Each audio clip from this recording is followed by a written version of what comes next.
मूसा मरा नहीं, मूसा मारा गया है। तौकीर के आगे मैं एक सजा बन के आऊंगी। जिस तरह मेरा बेटा टूटा है उस तरह तौकीर टूटेगा। तुमने भेड़ के छत्ते में हाथ डाल दिया है, अब ये मक्खियां काट काट के तुम्हारा वो हशर करेंगी कि तुम्हें लग पता जाएगा। हुस्न मर्द की कमजोरी है, जैसे वो उम्र के किसी भी हिस्से में देख ले तो अप्रिशिएट किए बगैर नहीं रह सकते।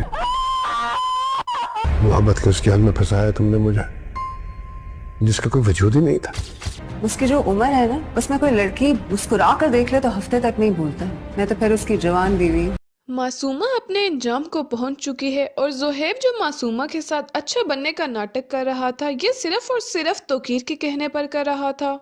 ज़ुहैब अब मासूमा का सारा पैसा किसी ऐसी कंपनी में इन्वेस्ट करवा चुका है जहां से ये सारा पैसा तौकीर को वापस चला जाएगा। तौकीर अब मासूमा के पास आएगा और इससे आकर बोलेगा कि मैं बहुत अच्छी तरह से जान चुका हूँ कि तुम किस इरादे से मेरे पास आई थी और तुम्हारी वजह से आज मेरा बेटा मूसा भी मेरे साथ मौजूद नहीं है। नाज़रीन, ड्रामा सीरियल बिस्मिल अपने अख्ताम को पहुंचने वाला है।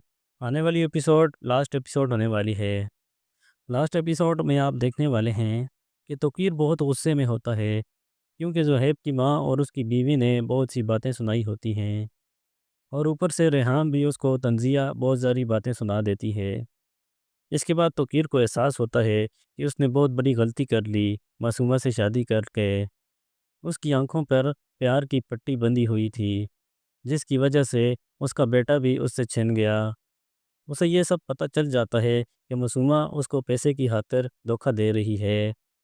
फिर तौकीर साहब मासूमा के पास जाएंगे और उसे बोलेंगे, मैंने तुमसे शादी करके बहुत बड़ी गलती कर दी है। तुमने मुझे झूठी मोहब्बत के दावे में फंसाया, हालांकि वो मोहब्बत नहीं, लालच थी। तुम मुझसे मोहब्बत नहीं करती थी, बल्कि तुमने पैसे की लालच में मुझसे शादी की। तुम सिर्फ और सिर्फ मुझे धोखा दे रही थी। मूसा मरा नहीं था, बल्कि उसका कत्ल किया गया था और उसका कत्ल भी तुमने किया था। मेरा आज के बाद तुमसे कोई तल्लुक़ नहीं है। इसके बाद तौकीर साहब मासूमा को धक्के देकर बाहर निकाल देंगे और मासूमा को उसके किए की सज़ा मिल जाएगी और उसे अपना ही लालच ले डूबेगा।